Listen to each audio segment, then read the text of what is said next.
la carpeta que recibieron tienen ustedes unos textos fotocopiados que el disertante va a utilizar ahora, así que si los van buscando vamos ya ahorrando tiempo y rumor.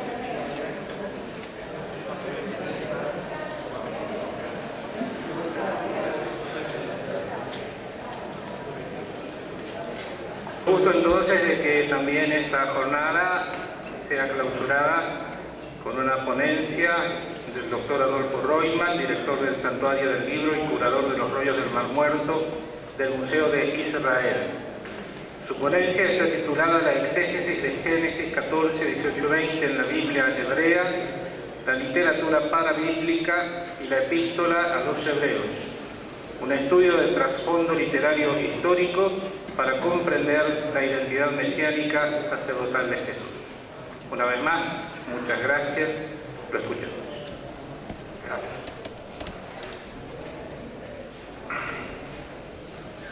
En primer término,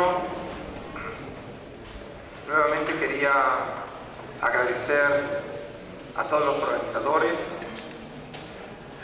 por la gentileza de haberme invitado y de haber tenido la oportunidad de participar en este congreso y de visitar también la tierra de mis ancestros. Y como son tan eficaces, hasta organizaron también el partido de Boca. La versión del título que acaban de ver es una versión anterior, tengo una lectura variada en este caso.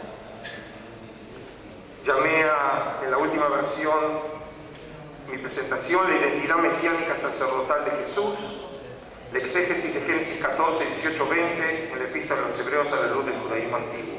Y ustedes tienen también las fuentes, ¿no? Eso es para el examen. Bueno, ahora en serio empezaré con la presentación, la introducción. La epístola de los hebreos es una composición excepcional en el marco del Nuevo Testamento. Fue compuesta probablemente entre los años 60 y 90 de la era común por un autor anónimo perteneciente a la segunda generación cristiana, familiarizado con la comunidad de Roma, probablemente antiguos esenios, paganos cristianos o judeocristianos. El carácter homilético de la obra, la exquisitez de su griego, el uso refinado de sus técnicas retóricas, el empleo sofisticado de las escrituras y por sobre todo la idiosincrasia de su cristología convierten a esta composición en uno de los logros intelectuales de más realce de toda la literatura cristiana antigua.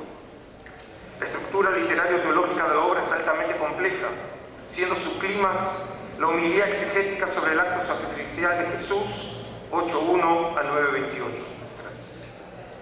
En ellas argumenta que el culto y el santuario de la antigua alianza fueron superados por la eficacia de Jesús como mediador de la nueva alianza, que como sumo sacerdote penetró en el santuario celestial para ofrecerse a sí mismo en calidad de sacrificio de expiación, y cito, para quitar los pecados de la multitud, 9.28.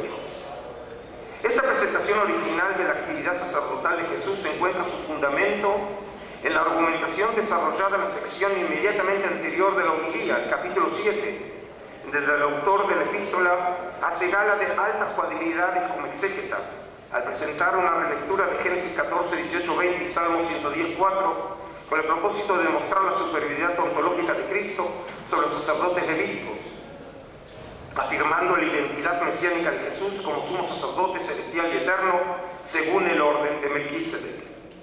El objetivo del presente trabajo será analizar la actividad hermenéutico-teológica de este antiguo intérprete, estudiando el lugar que ocupa su interpretación de Génesis 14, 18, 20 en la historia y la interpretación de las Sagradas Escrituras.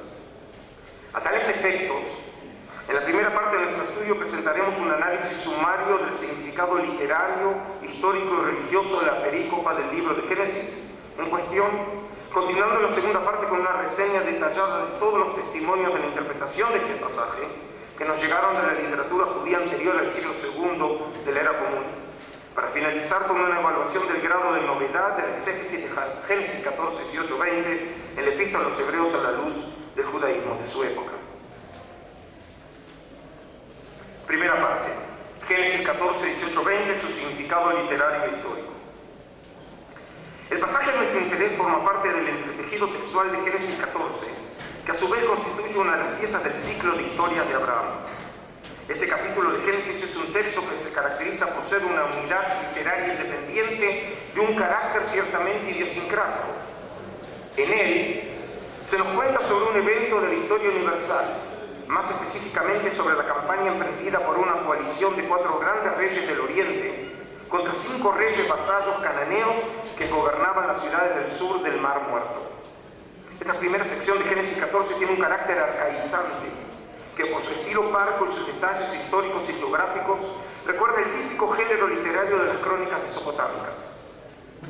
Según numerosos críticos, esta antigua epopeya de tiempos pre-israelitas habría sido compuesta a manera de decorado para presentar en escena a Abraham como un héroe con grandes aptitudes para la guerra y de una notable estatura moral, en claro contraste con la presentación del patriarca en Génesis 12, 10, 20 como cobarde, egoísta y codicioso. Según narra el relato en su segunda parte, al enterarse Abraham de que su sobrino Lot había caído prisionero en manos de los reyes invasores, salió a la cabeza de una coalición persiguiéndolos hasta Dan, en el norte de Israel, y luego hasta Jobá, norte de Damasco. Una vez derrotada la coalición de reyes orientales, Abraham liberó a su pariente Lot y al resto de los prisioneros, recuperando también la hacienda tomada como botín de guerra, versículos 13-16. Y ahora me voy a referir a las fuentes que ustedes tienen, en la número 1 en la traducción en español y en la 2 en la versión de la Septuaginta. Es entonces, en ocasión de su regreso triunfal, que se nos cuenta que Melquisedec, en hebreo Melquisedec, rey de Salem, Melech Shalem, y sacerdote del Dios Altísimo, Cohen de El Elión, le salió al paso del patriarca presentándole pan y vino, Lechem Bayai, a la usanza tradicional semítica, bendiciéndole con las palabras: bendito sea Abraham del Dios Altísimo, creador de cielos y tierra, y bendito sea el Dios Altísimo que entregó a tus enemigos en tus manos. La escena de este encuentro entre Melquisedec y Abraham termina cuando uno de ellos dio el diezmo de todo, Maaser Mikol. Esta perícopa presenta innumerables problemas de interpretación, los cuales han cautivado el interés de los estudiosos desde tiempos pretéritos. En primer término, desde el punto de vista estrictamente literario, este pasaje aparece inserto en el medio del relato que nos cuenta sobre el encuentro entre Abraham y el rey de Sodoma, en el valle de Yahvé, o sea, el valle del rey, interrumpiendo así el fluir de la narración. A esta singularidad formal se suma la observación de Gerhard von Rad sobre el contenido del relato, según la cual, y ahora cito, no existe ningún otro texto del Antiguo Testamento donde aparezcan ejemplos de una apreciación tan tolerante, tan positiva de un culto cananeo extra-israelita. Fin de la cita. Y si finalmente aceptamos la interpretación tradicional, según la cual Abraham le habría rendido honores a un ministro de un culto pagano, entregándole el diezmo de todo, una acción totalmente inaudita desde el punto de vista de la fe heterotestamentaria, entonces quedaría en alta evidencia que estamos frente a un crucis interpretum de difícil resolución. ¿Quién fue el misterioso rey sacerdote Melquisedec? ¿Acaso esta tradición sería un eco de una realidad histórica o tal vez solo una construcción ficticia? Y si fuera cierta esta última posibilidad, ¿cuál habría sido entonces el propósito original de este relato? El significado de este pasaje dependería en última instancia de la datación de la perícopa. Algunos investigadores han notado que esta sección contiene motivos literarios y usos del lenguaje que resultan similares a elementos existentes en el relato de la guerra de David, por ejemplo en 1 Samuel 30. Y si a este argumento le sumamos el hecho de que los límites geográficos indicados en el relato, la persecución de Abraham de los invasores hasta Dan y Damasco, recuerdan los límites ideales de la tierra de Israel en la época de gloria de David y Salomón, y que los nombres Melquisedec, Shalem y la creencia en el Dios Altísimo, El Elión, indicarían un trasfondo pre-israelita, todo llevaría a concluir que este relato podría haber sido compuesto en la época del primer templo. Si así hubiera sido el caso, entonces, el objetivo del autor bíblico podría haber sido legitimar por medio del mismo las pretensiones de la dinastía davídica, al relacionar al patriarca Abraham con el lugar de residencia del trono de David. Siguiendo esta misma línea interpretativa, la figura de Melquisedec habría sido diseñada con el propósito de servir como tutos o modelo precursor de los regentes davídicos, otorgando así una base legal a la práctica de traer diezmos al templo real de Jerusalén, o tal vez para sancionar el sacerdocio de la casa real promovido por la dinastía davídica. Sin embargo, ciertos críticos se apartan de esta última interpretación y datan la perícopa en un periodo más tardío. Por ejemplo, Matías del Cor cree que el relato fue compuesto en la segunda mitad del siglo V antes de la Era Común, con el objetivo expreso de otorgar un origen bíblico a la institución del diezmo en tiempos de Malaquías y Nehemías, periodo en que dicha práctica habría encontrado serias dificultades para su cumplimiento. Por su parte, Astur cree que el relato había sido compuesto en la época persa, siglo VI al IV antes de la Era Común, con el propósito de legitimar las aspiraciones de los sumos sacerdotes de Jerusalén, quienes en esos tiempos pretendían igualarse a los gobernadores seculares de Judea. Sea cual fuera el tiempo de redacción y el sentido original de la perícopa, nuestro análisis pone de manifiesto que el pasaje de Génesis 14, 18, 20, en su forma actual resulta enigmático, y a pesar de su brevedad, evidencia ambigüedades y aspectos extraños. Por tanto, nos sorprende que los problemas exegéticos hayan atraído el interés de los serios antiguos, generando ingeniosas reescrituras parafrásticas de esta perícopa, típicas de la literatura parabíblica del judaísmo en la época grecorromana, de los siglos II antes de la Era Común a I de la Era Común. Y a continuación presentaremos todos estos testimonios de modo sistemático, siguiendo un orden cronológico. Segunda sección, Génesis 14, 18, 20, la literatura judía antigua. La primera fuente que habré de tratar es el libro de los jubileos.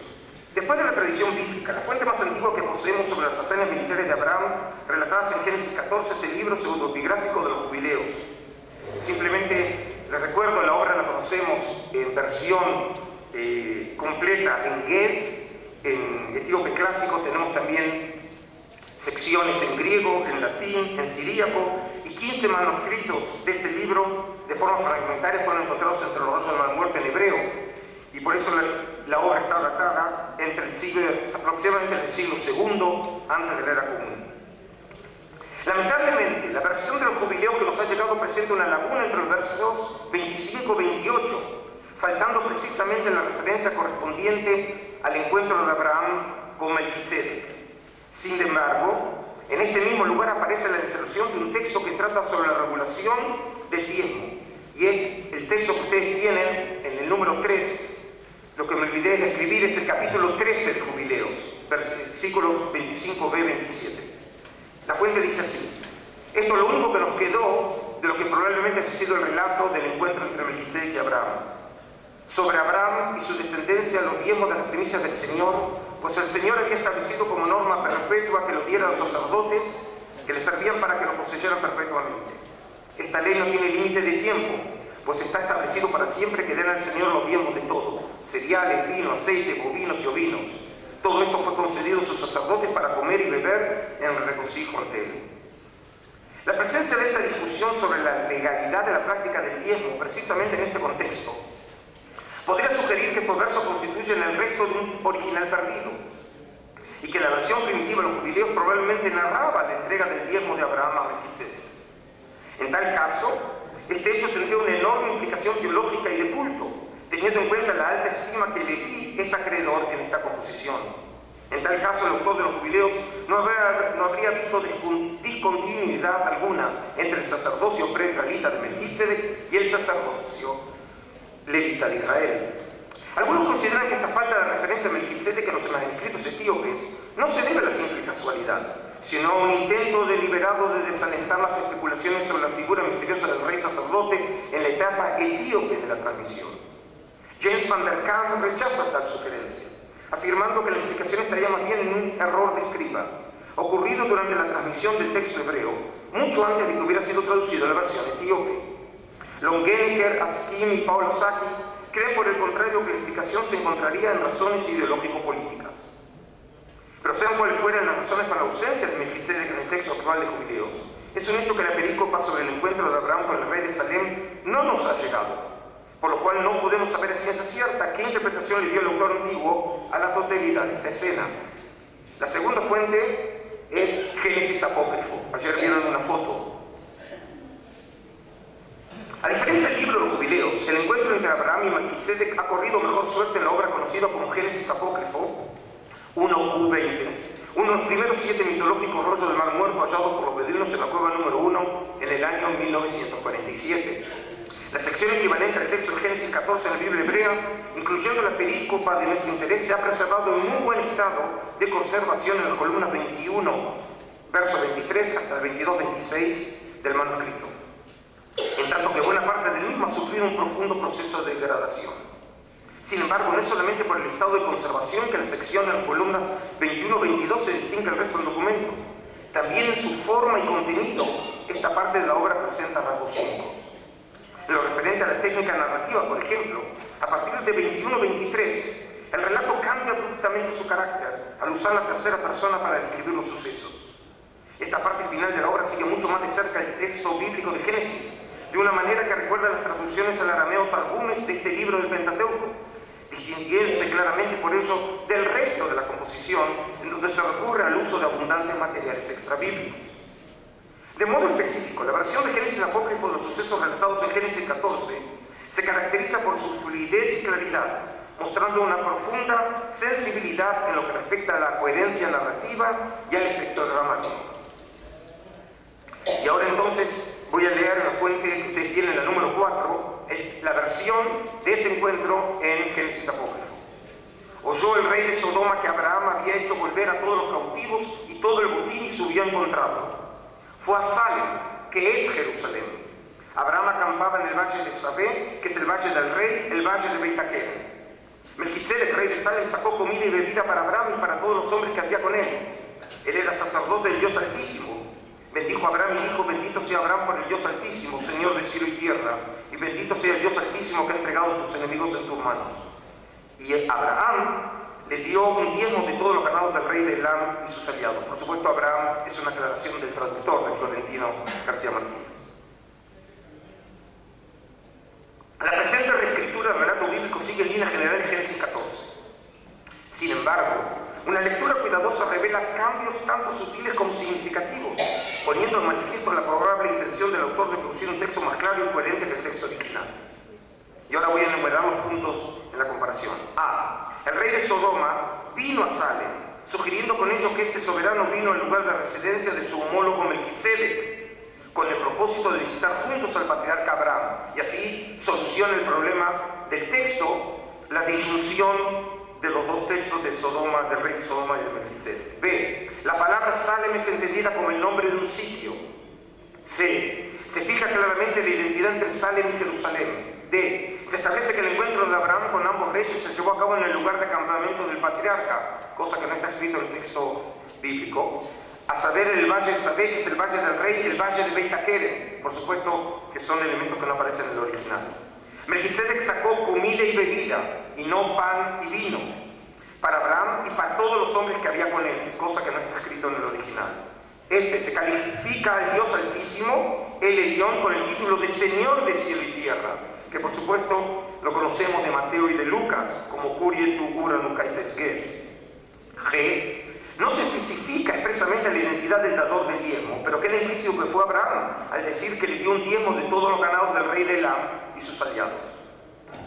Una vez evaluadas todas las diferencias de Génesis apócrifo con el original en Génesis 14, se puede concluir que el exégeta antiguo tuvo por propósito presentar una versión complementaria de la versión de Génesis, destinada a llenar los vacíos de información, a resolver las inventualidades del texto y aclarar probables equívocos.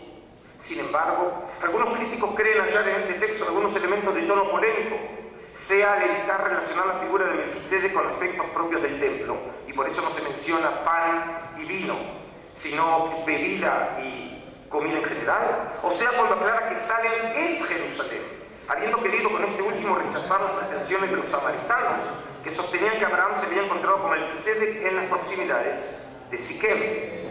Y ahora entonces se conecta con el otro texto que vamos a leer ahora, el Pseudo-Hipólemus, el número 3. El historiador eclesiástico Eusebio de Cesarea, en su obra histórica Preparatio Evangelica, cita dos pasajes de la obra sobre los judíos, compuesto por el historiador pagano Cornelius Alexander Polisto, del 112 al 30 de Enero Común, en cuyo fragmento 1, que Eusebio atribuye a Eupélemus vía Polisto, se hace una clara referencia a la figura de Melquisedec que se encuentra con el patriarca Abraham. Este fragmento contiene unas 50 líneas escritas en griego. En el pasaje se presenta de manera reordenada una versión ampliada y modificada de los eventos relatados en Génesis 6:14, teniendo al patriarca Abraham como personaje central. El patriarca en general en esta sección es presentado como un sabio de noble descendencia, un piadoso serviente de Dios, un amigo de los reyes, un guerrero benevolente y un benefactor cultural difusor de la ciencia astrológica. Todo eso no lo vamos a tratar, vamos a entrar directamente en tema. La narración inmediatamente anterior al encuentro entre Abraham y Melquisedec es esencialmente una versión abreviada de lo relatado en Génesis 14, 1-17, la cual sigue en líneas generales el orden de los sucesos en el Pentateuco. No obstante, una rápida comparación de las versiones revela algunas claras desviaciones del original bíblico. A saber, 1. Los invasores de Fenicia son armenios. 2. Las víctimas son fenicios. 3. Abraham tomó como cautivos los niños y mujeres del enemigo. 4. Los embajadores armenios vinieron al encuentro del patriarca para comprar los prisioneros. Y Abraham eligió no sacar beneficio de la miseria de los otros, decidiendo tomar solo lo necesario para alimentar a sus hombres y devolver los prisioneros capturados. Al final de todos estos sucesos, se hace mención del encuentro de nuestro interés, que usted lo tiene en la fuente 5. Siendo tratado como un huésped por el templo de la ciudad de Ar-Garizim, que significa montaña del Altísimo, él, es decir, Abraham, recibió regalos de Melquisedec, quien era sacerdote de Dios y rey. Teniendo en cuenta el nuevo contexto literario en el que se presenta la escena, esta nueva versión de la perícopa bíblica en Génesis 14, 18-20, asume un significado diferente y crucial, ya que ahora Melquisedec recibió al patriarca Abraham en calidad de vencedor sobre los armenios, y en dicha condición lo honró entregándole regalos, Dora, en reconocimiento por su significativa hazaña militar. De esta manera, pues, el texto bíblico habría sufrido un cambio notable al eliminar de toda la referencia al mismo, como así también al establecer sin ambigüedad alguna que el receptor de los regalos había sido Abraham y el dador de los mismos, Melquisedec. Pero ¿quién fue Melquisedec según el Pseudopólemos? Como en la versión bíblica original, también aquí Melquisedec es presentado como un rey y sacerdote de Dios, Hiereos, Ontos, Tuteo, Kai, Basilontos. Sin embargo, la diferencia fundamental en comparación con el pasaje bíblico está en el hecho de que en esta versión Melquisedec ya no es el rey de Salem, sino el soberano de la ciudad de Ar-Garizim. Esta identificación de Salem bíblica con Ar-Garizim habría sido un intento deliberado por parte del autor anónimo samaritano de polemizar con los judíos, que identificaban a Salem con Jerusalén, como ya vimos más arriba en el caso de Génesis Apócrifo. En conclusión, el fragmento 1 del Pseudopólemos es una versión original y fascinante de Génesis 14, en donde aparecen cambios en el orden narrativo, modificaciones y ampliaciones de la versión bíblica sin precedentes en la literatura de la época, todo ello con el propósito de enaltecer la figura del patriarca Abraham. Y a manera de respuesta a las pretensiones de los judíos, el autor, probablemente samaritano de esta historia creativa, ubicó la escena del encuentro del padre de Israel con Melquisedec en las proximidades de Ar-Garizim, para legitimar las pretensiones de antigüedad y santidad del templo samaritano. Fuente número 4, Filón de Alejandría. Siguiendo nuestra presentación cronológica de los testimonios correspondientes al judaísmo antiguo, debemos ahora presentar el tratamiento de Génesis 14, 18, 20 en la obra del más grande exponente del judaísmo helenístico, Filón de Alejandría. Un tratamiento sistemático de esta escena lo encontramos en el libro sobre Abraham, de Abraham. Después de haber presentado los hechos relatados en Génesis 14, ampliando y omitiendo sin miramiento distintos detalles de la narración del Pentateuco, a la usanza de las escrituras bíblicas de la época, en los parágrafos 225 y 234, Filón parafraseó el encuentro entre Abraham y Melquisedec de la siguiente manera, fuente número 6, que ustedes tienen. Y así lo describía Filón. El gran sacerdote del Altísimo Dios, al verlo avanzar cargado de trofeos, sano y salvo con toda su fuerza intacta, sin haber perdido un solo hombre de los que había llevado consigo, pasmado ante la magnitud de la hazaña y teniendo presente, como no podía ser menos, que sin la providencia y ayuda divina su empresa guerrera no hubiera llevado a buen término, lo alabó elevando plegarias por él con las manos tendidas hacia el cielo. Ofreció sacrificios en acción de gracias por la victoria y agasajó espléndidamente a todos los que habían tomado parte en la contienda, gozoso y complacido a la par de ellos como si el éxito hubiera sido propio. Y en realidad también a él le correspondía, pues las cosas de los amigos son comunes, como dice el proverbio, y mucho más si se trata de las cosas de los buenos, cuya única meta es complacer a Dios. Una rápida comparación de las versiones permite identificar llamativas diferencias entre la lectura de Filón y su paralelo bíblico. Por un lado, el filósofo alejandrino omitió una buena parte de los elementos del relato original, al no mencionar de manera expresa: 1, el nombre de Melquisedec; 2, su condición de rey de Salem; 3, la presentación de pan y vino; y y 4, la entrega del diezmo, aludiendo solo indirectamente a la bendición pronunciada por Melquisedec al referirse a las plegarias de alabanza pronunciadas por este con las manos tendidas al cielo. Por otro lado, Filón amplió ciertos elementos no presentes en la perícopa de Génesis, tales como Abraham regresó cargado de trofeos, 2, la explicación de la acción de Melquisedec, 3, la noticia de que Abraham no había perdido a ningún hombre en la contienda, 4, el ofrecimiento de sacrificios, 5, la amistad entre Abraham y Melquisedec, y 6, el agasajo a todos los participantes de la contienda, poniendo particular énfasis en la condición sacerdotal de Melquisedec, un gran sacerdote, Omega Yereus. Esta designación de Melquisedec, o como nota, que me pareció interesante mencionar, como sumo sacerdote, es extrabíblica. Nosotros conocemos esta mención también en las confesiones apostólicas y también como sabemos en el canon romano llamado Melquisedec sumo sacerdote. Volviendo al texto, entonces, un gran sacerdote al servicio del Dios Altísimo, tu megisto teu. Esta es una variante de Filón a la traducción que tenemos de León en la Septuaginta, tu teo, tu upsistu.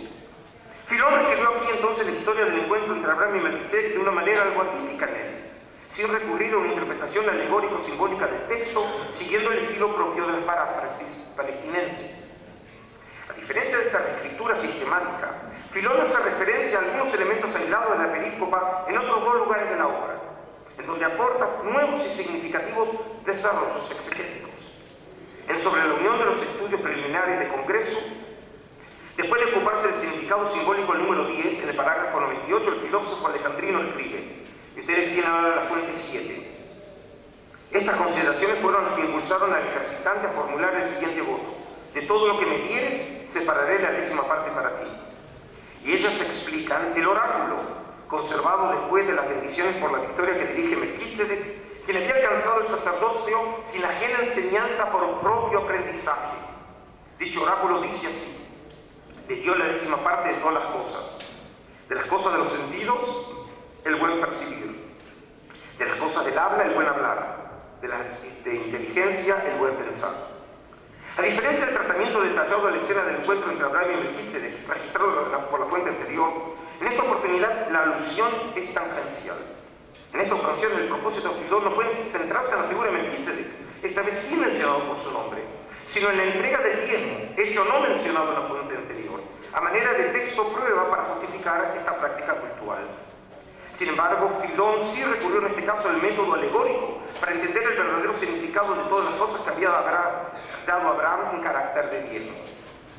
A pesar de lo opuesto de la referencia, este pasaje presenta un aporte por completo innovador a la historia de interpretación. El hecho de que Melquisedec había alcanzado su condición sacerdotal sin ajena enseñanza por propio aprendizaje. Ten automate, kai autodidactón, lafon, hierosunen. Una posible interpretación del sentido de esta palabra sería que Filón habría querido indicar que Melquisedec fue el primer sacerdote en la historia de la humanidad. Sin embargo, Kovelski rechaza dicha interpretación, afirmando que Filón usaba estos términos con el propósito de indicar el máximo nivel de perfección.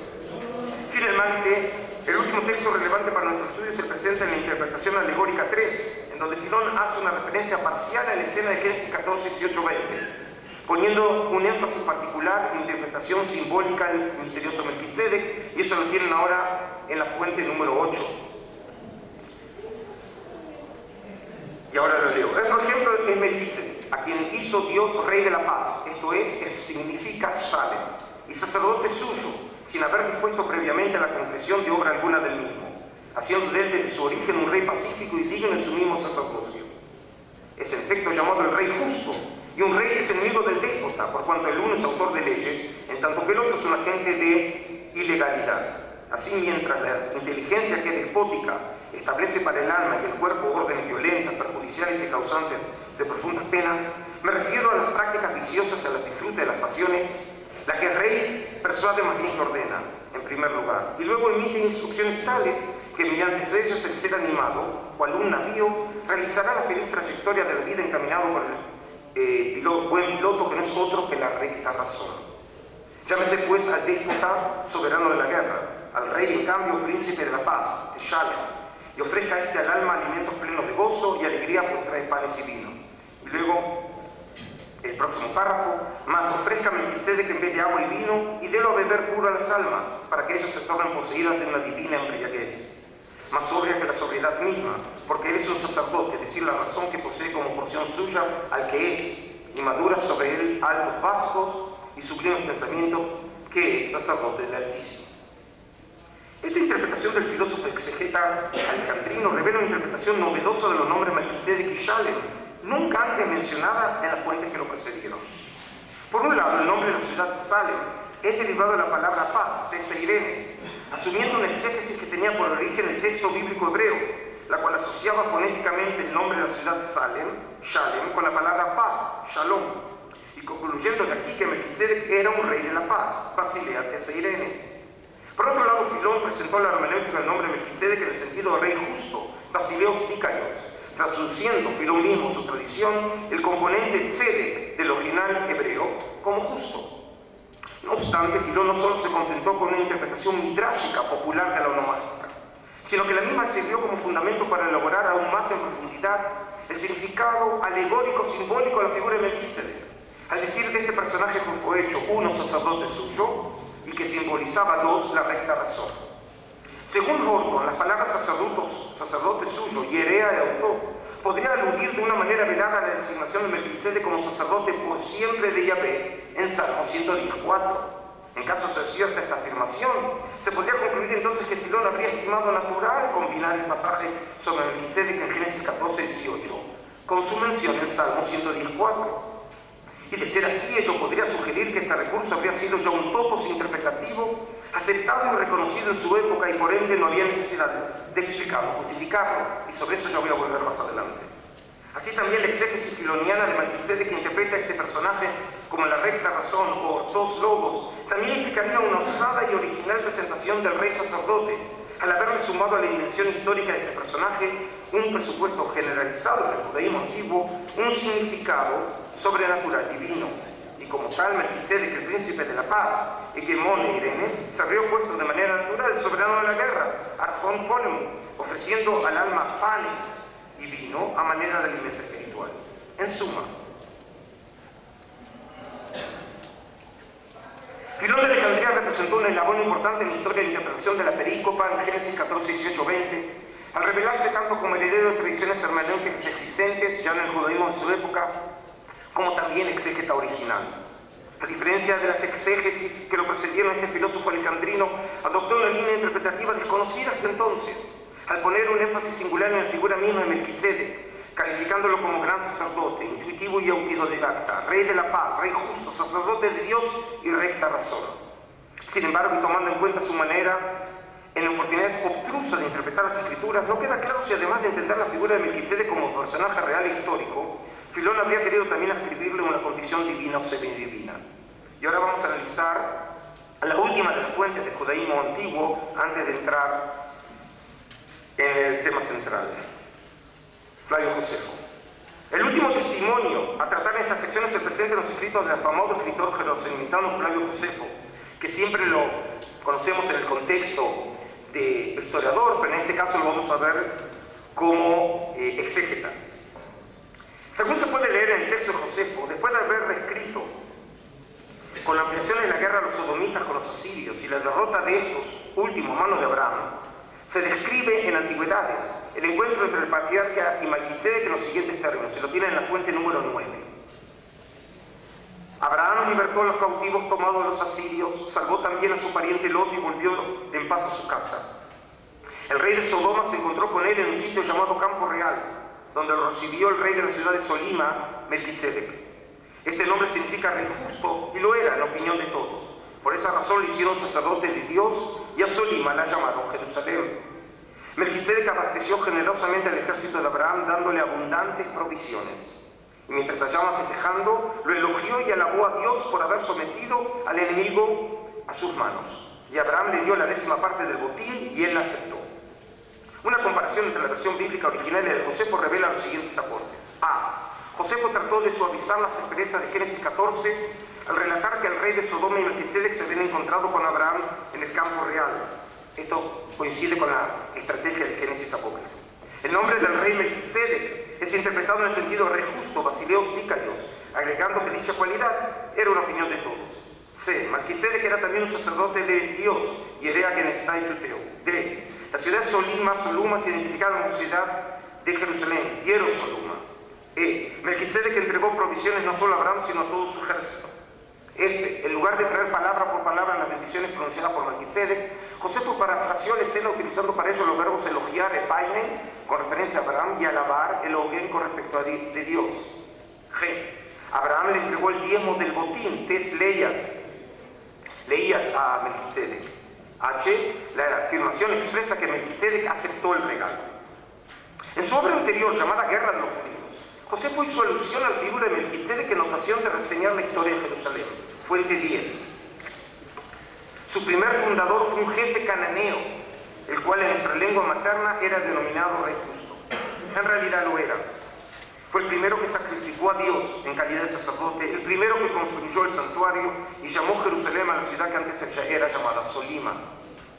De esa clara alusión a Melquisedec, a pesar de no mencionarlo por su nombre, nos enteramos de que Josefo ya se había referido en su primera obra a la etimología popular del nombre de este rey sacerdote, como sí también la identidad entre Solima y Jerusalén.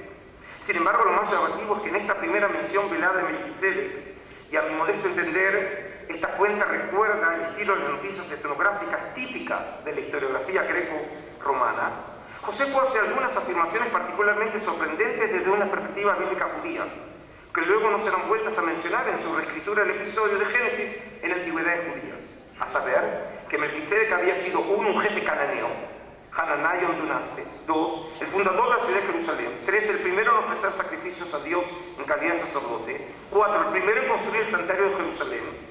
Y finalmente 5. El responsable del cambio del nombre de la ciudad.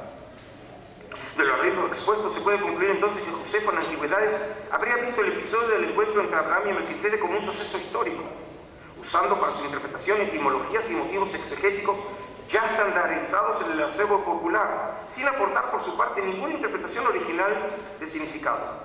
Sin embargo, al comparar esta versión de la perícopa con el testimonio de guerra, se nos revela con claridad que Josefo conocía otros aspectos de la historia, por lo menos en lo referente a la biografía de Melquisedec, de carácter extrabíblico, que el historiador jerosolimitano habría preferido omitir en Antigüedades, por razones probablemente apologéticas, para no introducir referencias embarazosas sobre el pasado cananeo de Jerusalén y de su templo, que pudieran afectar su propósito de ennoblecer los orígenes del pueblo judío.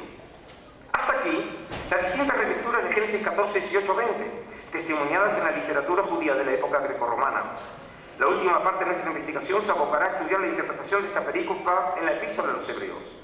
De la información obtenida hasta aquí, esperamos poder evaluar en su justa medida el grado de originalidad manifestado por el autor de esta composición neotestamentaria, hasta el punto de identificar su contribución específica a la historia y la exégesis de las Sagradas Escrituras. Hasta ahora solamente era el precalentamiento. Ahora viene la parte. Tercera parte, Génesis 14, 18, 20, la Epístola de los Hebreos. 1. La argumentación sobre Jesús como sacerdote en los capítulos 1 y 6. Nuestro autor presenta con suma habilidad diversos temas teológicos, desarrollándolos paso a paso a lo largo de la obra. Uno de estos temas, estimado como el central y más original de toda la composición, es el de Jesús como sumo sacerdote. El tema del sumo sacerdocio de Jesús es introducido formalmente por primera vez en la composición en 2.17, al final de la sección en donde se argumenta acerca de la superioridad de Jesús sobre los ángeles, 1.5 a 2.18. Por medio de este tema, el autor conectaba a manera de eslabón este bloque literario con la sección siguiente, 3.1.5.10, en donde se arguía en favor de la superioridad de Cristo sobre Moisés, 3.1.6. En todos estos casos, el autor asume como un hecho la condición de Jesús como sumo sacerdote, sin recurrir a un soporte escriturístico para probar la validez de su afirmación. Sin embargo, tomando en cuenta el hecho de que esta declaración acerca de la identidad sacerdotal de Jesús era exclusiva de la Epístola de los Hebreos, sin parangón en toda la literatura neotestamentaria, el autor de Hebreos debía finalmente fundamentar su afirmación.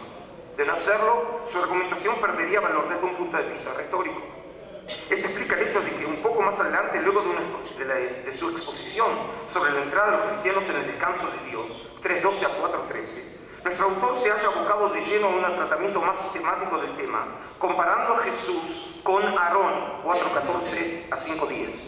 Y a los efectos de dar más fuerza a su argumentación, esta vez el teólogo antiguo sí trae por primera vez un soporte escriturístico. Y en la fuente número 11, con traducción y la versión original del griego.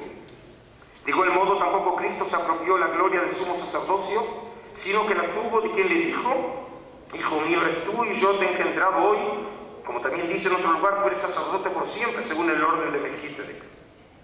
El cual, habiendo ofrecido en los días de su vida mortal ruegos y súplicas con poderoso clamor y lágrimas, al que podía salvarle de la muerte, fue escuchado por su actitud reverente y aún siendo hijo, con lo que padeció experimentó la obediencia, y llegado a la perfección se convirtió en causa de salvación eterna para todos los que lo obedecen, proclamado por Dios sumo sacerdote según el orden de Melquisedec. Según se entiende de esta argumentación, el autor de Hebreos creía que en el momento de la exaltación, Jesús no solo había sido instalado por el Padre como su Hijo, Huios mu eisu ego semeron, viene en Casé, en Salmos 2:7, sino que en ese mismo instante de la perfección también se le proclamó a Cristo como sumo sacerdote eterno según el orden de Melquisedec.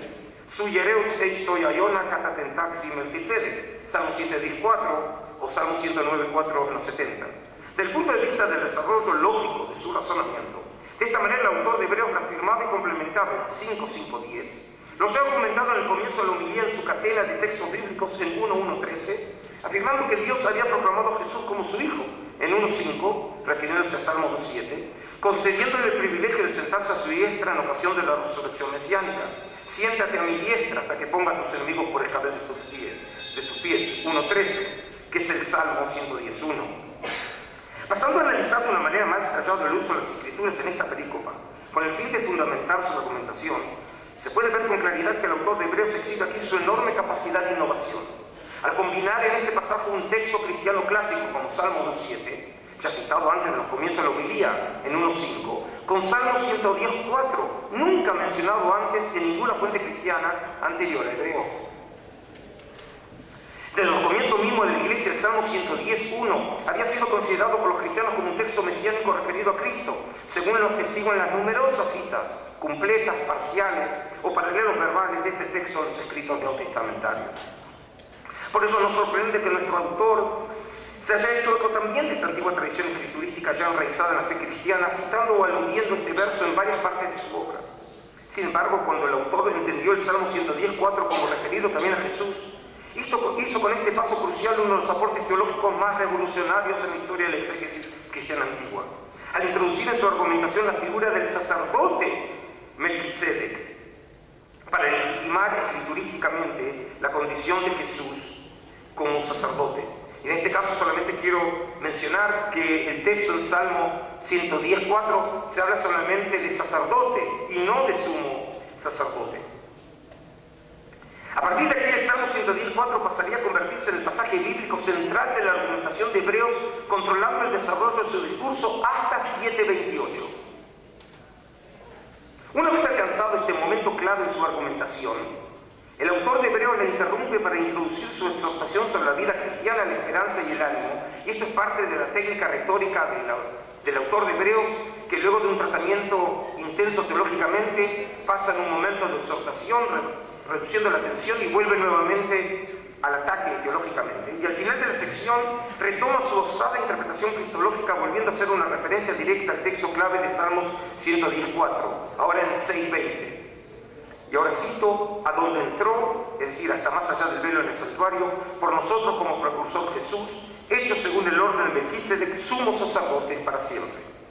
De esta manera el autor fijó el marco conceptual necesario para presentar el argumento decisivo y definitivo de la obra, a manera de estocada final, a saber, la semejanza entre Melquisedec y Jesús, en el capítulo 7. Llegado al punto crucial de su argumentación, el autor de Hebreos debía ahora explicar a su público la manera en que entendía la naturaleza sacerdotal de Jesús como paso necesario de la argumentación. Y ello antes de tratar el tema de la mediación de Cristo como sacerdote y sacrificio en 8:1 hasta 9:28. A tales efectos se le estaba obligado a aclarar tanto el significado de las palabras cruciales, catatentaxi y Melquisedec, como así también echar luz sobre la identidad misma de Melquisedec mencionado en Salmo 110:4, sin lo cual toda la construcción teológica de la homilía se volvía incomprensible y aún esotérica. Es entonces, en este momento crucial del desarrollo del razonamiento, cuando el autor de Hebreos apela a la otra única presentación de Melquisedec en la Biblia hebrea, Génesis 14, 18, 20, para desarrollar los dos temas capitales de su argumentación. Y ahora llegamos al meollo de mi trabajo, la exégesis de Génesis 14, 18, 20 en la epístola de los Hebreos 7, 1 y 10. El pasaje que presenta la interpretación de Génesis 14, 18, 20 ocupa los primeros 10 versículos del capítulo 7 de Hebreos, caracterizándose por sus rasgos midrashos. Dicho pasaje está demarcado formalmente por medio del recurso retórico del inclusio, al empezar y terminar la sección haciendo referencia al hecho de que Melquisedec salió al encuentro de Abraham. El versículo 1 es Sunantesas y el versículo 10 Sunentesed. A su vez, este pasaje puede dividirse en dos claras subsecciones, cuyos componentes se interrelacionan y se complementan entre sí de manera quiástica, creando un equilibrio simétrico de alto nivel literario. A saber, en los versículos 1 y 3 se introduce a Melquisedec y en los versículos 4 y 10 se explora el significado del encuentro con Abraham. El Midrash en Hebreos comienza con un rápido resumen del texto de Génesis 14, 18, 20. Eso lo tiene en la fuente 12.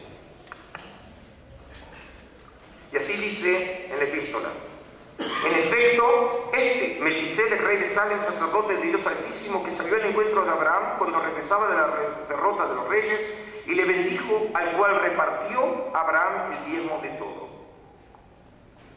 En general puede decirse que en esta presentación el autor se mantuvo fiel al contenido y orden de la información en Génesis, sin introducir elementos de carácter extrabíblico. A pesar de ello, una comparación entre ambas versiones revela algunas notables diferencias. Entre ellas, 1. La condición sacerdotal de Melquisedec es mencionada inmediatamente después de aludir a su carácter real. En la versión bíblica no fue Melquisedec quien salió al encuentro de Abraham, sino que esta acción fue ejecutada por el rey de Sodoma. 3. Las palabras "cuando regresaba de la derrota de los reyes" no aparecen en la versión bíblica original para explicar la llegada de Melquisedec, sino son una versión abreviada de lo expuesto en Génesis para explicar la pasión de la salida del rey de Sodoma para encontrarse con Abraham. 4. En Hebreos el nombre del patriarca es anacrónicamente Abraham, mientras que en la versión de los 70, siguiendo su original hebreo, es Abraham. 5.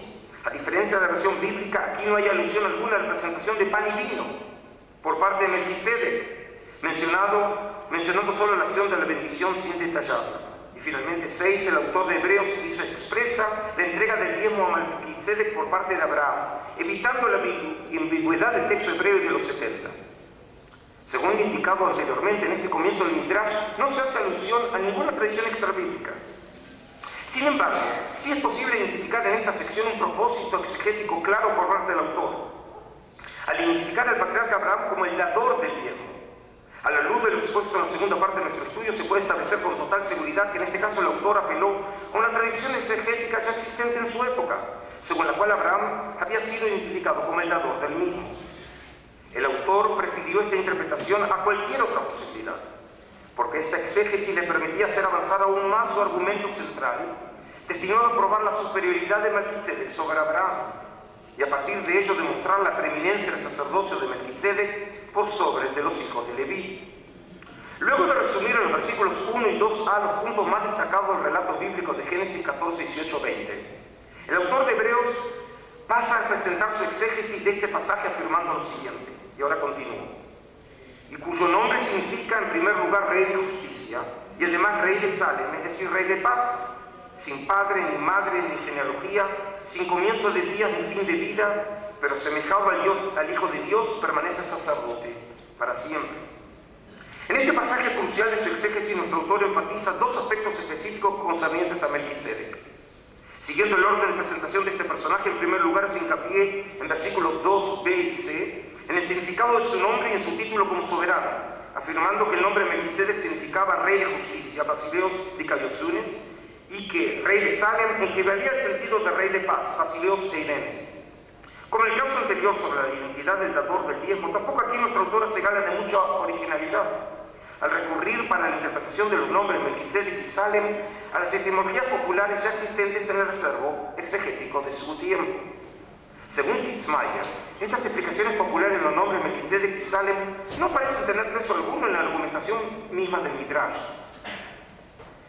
La única razón para la presencia de estas etimologías en hebreo se debe al propósito de insinuar que Melquisedec era la prefiguración del Mesías prometido, dado que justicia y paz son tópicos usados regularmente en la Biblia hebrea para describir las bondades de los tiempos mesiánicos. Sin embargo, D.W. Rook Estas etimologías populares sí habrían formado parte integral del plan de argumentación de la homilía, a fin de crear un equilibrio sutil entre los aspectos reales y sacerdotales de Melquisedec, porque él tiene dos títulos, rey y sacerdote. Luego de exponer su condición real, el autor pasa ahora en el versículo 3 a reflexionar sobre la condición de Melquisedec como sacerdote del Dios Altísimo, Hiereos Theotokupsis, caracterizándolo en los siguientes términos: 1. Sin padre, apato. 2. Ni madre, ameto. Ni genealogía, agenealogento. 4. Sin comienzos de días ni fin de vida, mete argen, emeron, mete zoes, de los ejos. 5. Asemejado al Hijo de Dios, apomoiómenos, totoiuyo y tuteo. Y 6. Permanece sacerdote para siempre, mene, hiereus, eisto, yeneques. Este texto clave en la argumentación de Hebreos ha resultado un verdadero crux interpretum en la historia de la investigación, llevando a los estudiosos a adoptar distintas estrategias para su interpretación. Una línea exegética muy popular entre los biblistas de comienzo del siglo XX afirma que el versículo 3 refleja la especulación del autor sobre la repentina aparición y desaparición de Melquisedec en Génesis, en donde no se dan detalles sobre sus ancestros y genealogía, siguiendo el principio judío universal de exégesis, como lo formuló Billerbeck: quod non in Torah non in mundo. Lo que no está en la Torah no está en el mundo. Sin embargo, Horton creía que este exégesis no agotaba el sentido profundo de 7, versículo 3. A su entender, el silencio de Génesis sobre los lazos familiares de Melquisedec habría sido solo la base para fundamentar la falta de genealogía sacerdotal levítica del rey sacerdote, como era el caso de Jesús, en su calidad de sumo sacerdote, quien, según la cita en 7:13, quien pertenecía a otra tribu de la cual nadie sirvió al altar. De esta manera, a juicio de Horton, el autor de Hebreos habría distinguido conscientemente entre Melquisedec, un antitipo humano histórico, y Jesús, el tipo celestial y eterno. Cualquier otra posibilidad interpretativa sería inimaginable e inaceptable. Con estas críticas, Horton quiso cuestionar la opinión adoptada por un número creciente de estudiosos, quienes desde la publicación de Van der Bude en el año 1965, de la edición preliminar de 11Q13 o 11Q Melquisedec, habían sugerido que el Melquisedec mencionado en este fragmento tan mal preservado de Qumran, presentado como un personaje celestial y excelso, como un sacerdote angelical de tipo mesiánico, eso está implicado en otros dos textos de Qumran, con funciones de liberador, juez escatológico y jefe de los ejércitos celestes, vencedor de Belial y de los espíritus de Solote en el final de los tiempos para proclamar la liberación de los cautivos. En el último de los 10 jubileos de la historia humana, en el día de las expiaciones, habría sido la fuente de inspiración para el autor de Hebreos. A pesar del intento de Horton y de otros muchos en presentar otras opciones exegéticas, la valoración de 11Q13 o 11Q Melquisedec fue la que tuvo más aceptación entre los investigadores, hasta convertirse hoy en día en el marco conceptual más convincente y apropiado para explicar el carácter eterno de Melquisedec en Hebreos 7:3. Cualquiera haya sido el sentido original de las palabras en 7:3 y A y B para describir a Melquisedec, estos predicados negativos sobre dicho personaje le sirvieron al autor de Hebreos para aseverar de manera positiva que el rey sacerdote había sido configurado de manera semejante a Jesús, permaneciendo para siempre en su condición de sacerdote. Esta última parte del versículo 3 sería testimonio de una original reflexión teológica por parte de nuestro autor, al explicar con sus propias palabras el sentido verdadero de la creación de Dios a Jesús, a su entender en Salmos. Su hiereus eistoiaiona katantaxi Melquisedec, lo que es en Salmo 114. De esta manera, entonces, el autor de Hebreos concluyó su tratamiento sobre el carácter y la naturaleza de Melquisedec, combinando de una manera analógica a la usanza del método midrashico de Gezerat Shabbat, que es cuando se combinan dos textos porque tienen algún término común, la información sobre este personaje en Génesis 14:18, con la referencia misteriosa a, según el orden de Melquisedec, en Salmo 114, porque en los dos aparece el nombre Melquisedec, de este modo convirtiendo a 7:3d en la clave para la articulación del resto de la argumentación.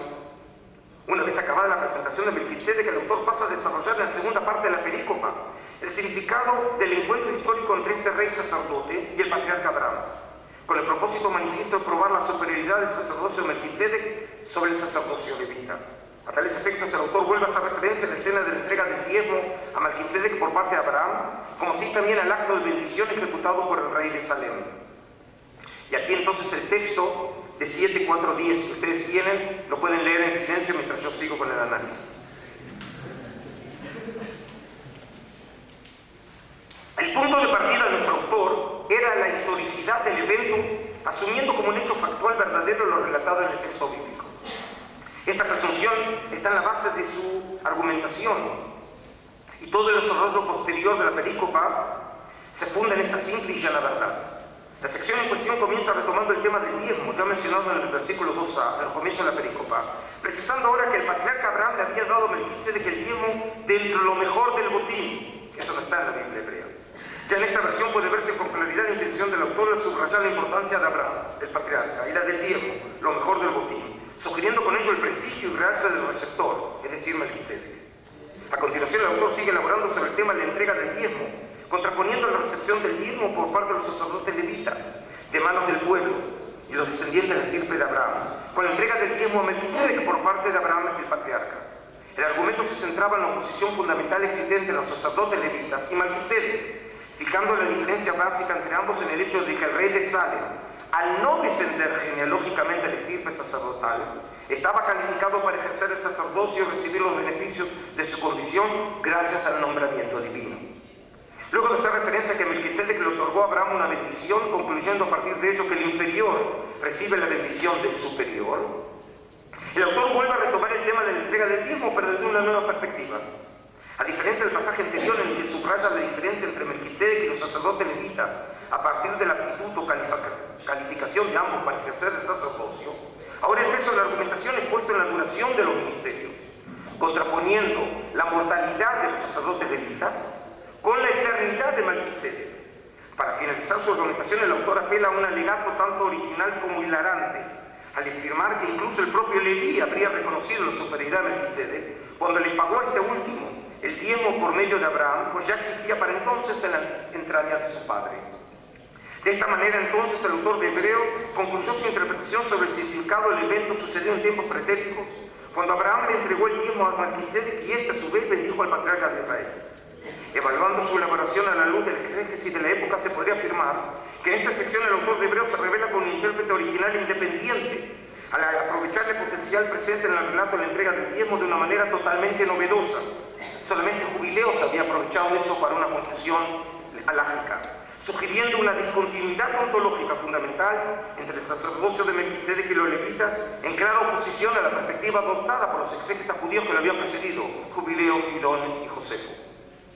Habiendo demostrado por medio del exégesis de Génesis 14, 18, 20 la superioridad de Melquisedec sobre los sacerdotes levitas en 7:1-10, el autor de Hebreos pasa a la próxima fase de su argumentación, 7:11-28, en donde explora nuevas dimensiones del Salmo 110:4, con el propósito de defender la inmutabilidad y la perfección del sumo sacerdocio celestial y eterno de Jesús. Y aquí la obvia conclusión de que el exégesis de Génesis 14, 18, 20 en Hebreos 7 no tiene como objetivo último la interpretación del pasaje, sino que constituye una fase en la fundamentación apoyada en hechos históricos, es decir, el encuentro entre Abraham y Melquisedec, de la verdad teológica sobre la eternidad del sumo sacerdocio de Jesús, que según Salmos 10:4 le había sido otorgada a Cristo en ocasión de su exaltación. En suma, una evaluación de conjunto de toda la exégesis de Génesis 14, 18, 20 en Hebreos, a la luz del testimonio de las interpretaciones de este pasaje en la literatura judía antigua, nos lleva a concluir que más allá de algunos desarrollos exegéticos originales, lo verdaderamente novedoso en la hermenéutica de Hebreo consistía en interpretar la perícopa de Génesis a la luz de Salmo 110:4, siendo la dimensión cristológica de este último texto la clave hermenéutica para develar el misterio del encuentro del rey sacerdote Melquisedec con el patriarca Abraham. Con esta conclusión podríamos dar por alcanzado el objetivo fundamental de este trabajo. Sin embargo, todavía quedaría una cuestión central por resolver. Dado que nos habíamos propuesto evaluar el grado de originalidad de nuestro autor, deberíamos ahora preguntarnos sobre el origen de esta estrategia exegética. En otras palabras, cabe preguntarnos si la idea de conectar analógicamente Génesis 14, 18, 20 con Salmo 114 habría sido una intuición personal inédita, nacida en la mente creativa de nuestro autor, sin antecedente alguno en la literatura de la época, o por el contrario, si habría hecho uso aquí de una clave exegética ya conocida en sus días, a los efectos de fundamentar escriturísticamente la condición mesiánica sacerdotal de Jesús. Solo cuando reservamos esta cuestión cardinal estaremos en condiciones de evaluar definitivamente la verdadera contribución del autor de Hebreos a la historia del exégesis de las Sagradas Escrituras. Y ahora entro en la última sección y me disculpo, ¿sí? Pero justamente la novedad está en la última parte. 3. Los orígenes de una clave exegética. Según lo ya comentado más arriba, el autor de Hebreos habría hecho un aporte totalmente original en la historia de la interpretación de las Sagradas Escrituras cuando utilizó el Salmo 114 como soporte escriturístico para elaborar la cristología sacerdotal de Jesús. A partir de este texto, nuestro autor construyó la argumentación de su homilía en la sección 4.14.7.28, convirtiéndose el Salmo 114 en el texto prisma por medio del cual Génesis 14.18.20 fue interpretado y evaluado. Al considerar la actividad exegética del autor de Hebreos, a la luz de las lecturas de la perístola de Génesis en la literatura judía de la época grecorromana, queda en claro que ningún autor judío antes de Hebreos había sentido la necesidad de recurrir al Salmo 114 para entender Génesis 14. A partir de las fuentes conocidas se entiende que el texto de Génesis fue interpretado siempre en sus propios términos, sin apelar en ningún caso a la otra única referencia de Melquisedec presente en Salmos. Ello podría tener una probable excepción, Filón de Alejandría, ya que, como lo apuntamos en su oportunidad, cuando el filósofo exégeta alejandrino escribió sobre Melquisedec que Dios lo había hecho sacerdote suyo, Yerea Eudú, podría haber estado aludiendo al Salmo 114, entendiendo la promesa de Dios como referida a Melquisedec. Sin embargo, esta referencia es algo imprecisa como para poder sacar conclusiones al respecto. Una especulación más aventurada sugerida por Askim, según la cual la figura de Melquisedec en 11.13 de Qumran podría haber tenido como soporte escriturístico Génesis 14 y Salmo 110. A pesar de lo sugerente de ambas propuestas, sin embargo, el hecho de que en el texto no haya ninguna referencia expresa a estos pasajes escriturísticos, no traje aquí la argumentación, pero lo van a ver en la versión final del artículo, hace que dichas sugerencias no dejen de ser más que meras especulaciones sin fundamento textual probable. A pesar de ello, llamativo el hecho de que esta combinación de Génesis 14 y Salmo 110 haya jugado un papel fundamental en el desarrollo exegético teológico de la figura de Leví en algunas composiciones judías del siglo II antes de la era común. Más específicamente, según lo argumentado por Askim, tanto el documento arameo de Leví, y acá solamente explico, el documento arameo de Leví se encuentra en dos textos, se encontraron en la Unidad del Cairo, en uno de los manuscritos del testamento de los 12 patriarcas en Atos 39, y luego también en 7 rollos del Mar Muerto de la cueva número 1 y cueva número 4 de Qumran. Es decir, otra vez, según lo argumentado por aquí, tanto el documento arameo de Leví como el libro pseudoepigráfico de Jubileos habrían utilizado los textos bíblicos de Génesis 14 y Salmo 110 como fuente para describir la elevación del patriarca Leví, el tercer hijo de Jacob, a su condición sacerdotal. Lo tiene en la fuente 13. Un ejemplo en este sentido es la tradición presente en Jubileos, según la cual Leví había soñado en Betel, y esta es la cita de Jubileos, que lo habían instituido y hecho sacerdote del Dios Altísimo a él y a sus hijos perpetuamente. 32.1. En este verso parecería haber una clara alusión a los dos únicos textos bíblicos de Melquisedec. Las palabras sacerdote del Dios Altísimo serían una clara referencia a Melquisedec en su condición de sacerdote del Dios Altísimo en Génesis 14:18. Mientras que la condición perpetua de este sacerdocio parecería aludir en las palabras del Salmo 114, tú eres sacerdote por siempre, según el orden de Melquisedec. Un segundo ejemplo sería la tradición presente en ambas fuentes antiguas sobre la entrega del diezmo de Jacob a Leví, en Jubileos 32 y el documento arameo 9:10, en cumplimiento de su promesa hecha a Dios antes de su partida para Harán, en Génesis 28:22. Promesa que recuerda sustancialmente la entrega del diezmo de Abraham a Melquisedec en Génesis 14:20. A estos casos se le podría sumar el hecho de que la misma secuencia, bendición-diezmo, en Génesis 14:18-20 habría sido repetida en el documento arameo, en donde después de haberle dado Jacob a Leví el diezmo, entonces Leví bendijo a su padre, como hace Melquisedec. Finalmente, otro argumento es que Leví o sus descendientes, Kehat, en el documento arameo, presenta tanto rasgos reales como sacerdotes, posición defendida por Michael Stone, en claro paralelismo con la doble función del rey y sacerdote de Melquisedec en Génesis. En suma, el uso premeditado y consciente de Génesis 14 y Salmo 10 por parte del documento arameo de Leví y Jubileo para describir la elevación de Leví a su condición sacerdotal, habría tenido por propósito indicar que el patriarca Leví habría sido elegido sacerdote para servir según el orden de Melquisedec. Esta estrategia exegética habría sido solo un eslabón en la perspectiva general promovida y desarrollada por el documento arameo de Jubileos, según la cual Leví habría sido el último descendiente de una línea ininterrumpida de sacerdotes iniciada por Adán, como lo daba a entender Jubileos en 19:27. De ser así, el uso de las tradiciones bíblicas relativas a Melquisedec para justificar el nombramiento de Leví como sacerdote podría haber sido un recurso exegético cuyo objetivo era incorporar al sacerdote rey Melquisedec sin genealogía y descendencia en la línea sacerdotal vigente desde tiempos prediluvianos hasta la época patriarcal.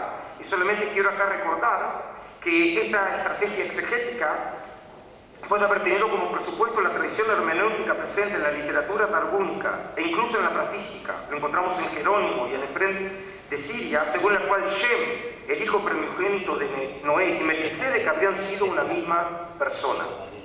Pero ¿qué razones habrían motivado esta fundamentación de la continuidad sacerdotal? En la opinión de De Jong y Tromp, el desarrollo hermenéutico de la figura de Leví no habría estado motivada por ninguna razón ideológica.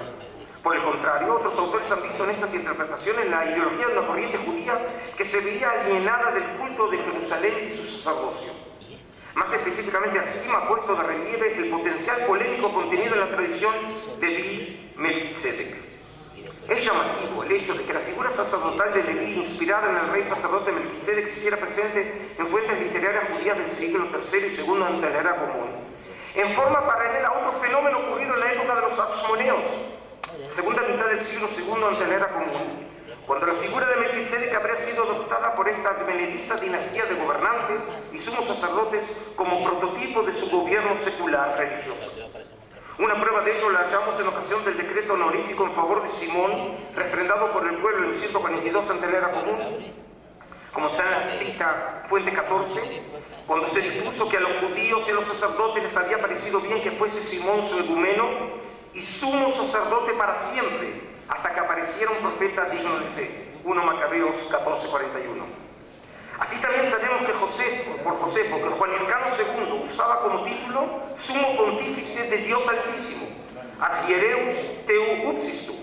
Y si a esta información le sumamos las tradiciones presentes en el Testamento de Moisés 6.1 y la tradición talmúdica tardía, el Talmud de Babilonia Rosh Hashanah 18b, entonces todo ello llevaría a concluir que los asmoneos habrían combinado de manera consciente el título de sacerdote del Dios Altísimo, referencia a Génesis 14, con la promesa de un sacerdocio eterno, referencia a Salmo 114. Según consideran los expertos, ya sea a causa de la usurpación de la corona desde tiempos pretéritos en manos descendientes de la casa davídica, o bien debido a la apropiación ilegal del cargo del sumo sacerdote, tradicionalmente en posesión de descendientes de la casa de Sadoc, o incluso por la concentración de ambos poderes en la mano de una sola persona. Nunca antes en la historia de la nación el rey de Israel había ejercido simultáneamente la función de sumo sacerdote. Las críticas de los Hasidim y los fariseos hacia los asmoneos habrían llevado a estos a utilizar la figura de Melquisedec para justificar sus aspiraciones políticas, religiosas. Según Belcor, esta estrategia habría sido iniciada en tiempos de Jonatán el Macabeo. Sin embargo, en nuestra opinión, el uso de la figura de Melquisedec como prototipo ideal del rey sacerdote para legitimar el gobierno asmoneo habría sido promovido en tiempos de Juan Hircano I, del 134-104 ante la era común, como parte integral de su propaganda política de presentar a esta dinastía como elegida por Dios en 1 Macabeos 5:62, y específicamente Juan Hircano I como el poseedor de 3 coronas: la realeza, el sacerdocio y la profecía, según los testimonios de Josefo y el Talmud de Babilonia del Sotá. Sin duda, la elevación de Leví a su condición de sacerdote según el orden de Melquisedec, el documento de arameo Leví y Jubileos, y la utilización del rey sacerdote Melquisedec como prototipo del gobierno de los asmoneos deben estar de alguna manera relacionados. Por ello creemos que estaría lo cierto así al afirmar que ambas estrategias exegéticas habrían sido 2 etapas de una misma y continua táctica hashmoneal de legitimación. Todo lo expuesto hasta aquí ha intentado probar que mucho tiempo antes del epístola de los hebreos, la combinación de Génesis 14, 18, 20 con Salmo 110.4 había estado ya en boga en algunos círculos judíos del siglo II ante la era común. Y en tal caso, entonces, el autor de Hebreos podría haber estado influido por esta tradición hermenéutica ya conocida en su época al combinar en su exégesis ambos textos. No obstante, existe una diferencia fundamental. en clara oposición a la noción de continuidad entre el sacerdocio de Melquisedec y el sacerdocio prediluviano levítico hashmoneo, propuesto en la fuente judía de la época griega. El autor de Hebreos promovió la idea de que el sacerdocio de Melquisedec, sin ancestros y genealogía, había sido superior al sacerdocio levítico debido a su carácter externo, y ello con el propósito claro de servir como antitipo histórico del sumo sacerdote definitivo de la economía de la salvación, el Mesías Jesús. Como consecuencia de esta intuición teológica enraizada en su fe cristiana, el autor de Hebreos subordinó el texto de Génesis 14, 18, 20 a Salmo 114. De esta manera, este antiguo pensador dio un paso crucial en la historia de la interpretación de las Sagradas Escrituras, al reinterpretar las tradiciones antiguas sobre Melquisedec en el judaísmo antiguo, tanto las bíblicas como las extrabíblicas, a la luz de su fe en el Cristo resucitado y exaltado, entendiendo la escena de Génesis 14, 18, 20 como un hecho histórico decisivo que había marcado un punto de inflexión en la historia sagrada, a saber, la abrogación de la ley antigua y su reemplazo por el sacerdocio eterno de Jesús. La reflexión final, y les prometo que terminé.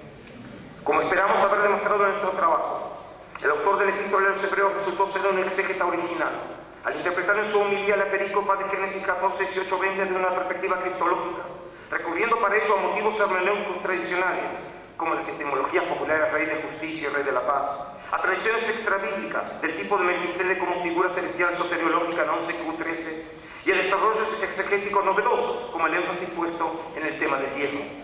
Sin embargo, la contribución excepcional y decisiva de Hebreos a la historia de la exégesis de las Sagradas Escrituras fue el haber interpretado Génesis 14, 18, 20 a la luz del Salmo 114.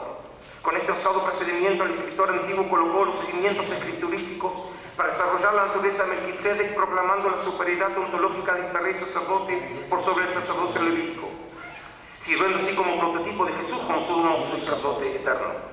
No obstante, esta lectura cristológica de Melquisedec basada en estos textos bíblicos habría estado influida consciente o inconscientemente por la estrategia promovida por los macabeos siglos antes, al usar la figura de Leví representada según el orden de Melquisedec, y por medio de la figura del rey sacerdote de Salmo justificar las aspiraciones político-religiosas de los gobernantes hashmoneos Simón y especialmente Juan Hircano I. A partir de esta original exégesis de Génesis 14, 18, 20, la misteriosa figura de Melquisedec se convirtió desde entonces en un topos importante en la literatura patrística, como si también en la polémica del cristianismo contra diversas herejías, como también contra el judaísmo, y asimismo constituyó un tema popular en la iconografía bizantina.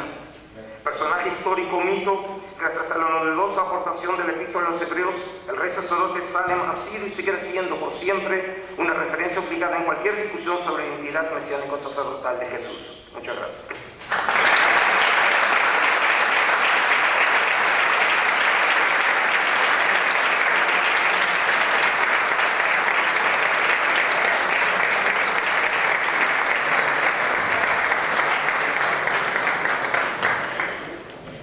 Bueno, cuando recibimos la ponencia del doctor Roiman nos asustamos por su extensión, pero lo ha sabido presentar muy ágilmente.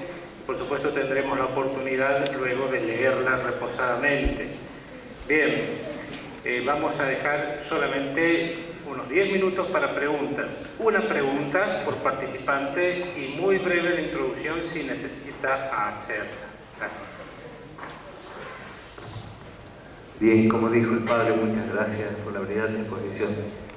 Me llamaba la atención el recuerdo de Filón cuando interpreta al descendiente de Abraham como autodidacta, igual que Melquisedec. ¿Hay alguna relación? Es raro que justamente el descendiente de Abraham sea interpretado del mismo modo que Melquisedec. No, en la fuente, el que es interpretado como autodidacta es en realidad Melquisedec, no era Abraham, se refería a Melquisedec. Creo que tengo, según si mal no me acuerdo, aquí hay especialistas de Filón, que hay una interpretación de un descendiente de Abraham como es un descendiente. Sí. Isaac. Sí, Isaac. Descendiente de Abraham como autodidacta. Sí. Entonces me llamaba la atención que justamente Melquisedec se ha llamado con el mismo nombre de autodidacta que el hijo de Abraham. Sí, es cierto, aparece justamente con esa misma mención en Isaac. Creía que se refería a Abraham. Sí, no, lo tenía en la nota, por supuesto. Sí, con respecto a Isaac, aparece, y por eso ahí está justamente la discusión, cómo había que entender el concepto y por eso lo llevó a Bubelsky, que lo ve como una terminología que habla de la perfección, tanto de Melquisedec como de Isaac, y no haciendo referencia a que de alguna manera alude que es el primero sacerdote, ¿sí? Era ese punto, ¿sí? ¿Alguna otra pregunta? Más que una pregunta es, mejor dicho, presentarle mi posibilidad de comprensión de su tema para que usted me diga si le parece razonable. Es un tema evidentemente misterioso, pero el autor de Hebreos lo resolvió a la luz de la fe. Es decir, que hay ahí un umbral, el umbral entre el misterio y el conocimiento de la evidencia absoluta, en donde allí la fe es la que define la actitud personal del intérprete, y en este caso fue el interpretador a luz de la fe ya. ¿Estamos de acuerdo? Lo único que dice, me queda claro que el soporte de toda la estructura del análisis teológico, literario, el uso de motivos, sin duda que está en la percepción del propio autor. Y lo dije claramente, del momento que él interpreta Salmo 110:4, no tenemos ningún testimonio anterior, que es cuando Dios está hablando con Jesús y lo está nombrando sacerdote. Ese texto es el texto que controla toda la sección, y por eso, a partir de esa lectura, que sin duda viene de la fe, a partir de ahí entonces ilumina la manera en que él está entendiendo Génesis 14. En ningún momento hablé de otra razón que sea la fe, ¿sí? ¿Algún otro comentario o pregunta? Todavía tienen paciencia de preguntar a esta hora, Por toda la información.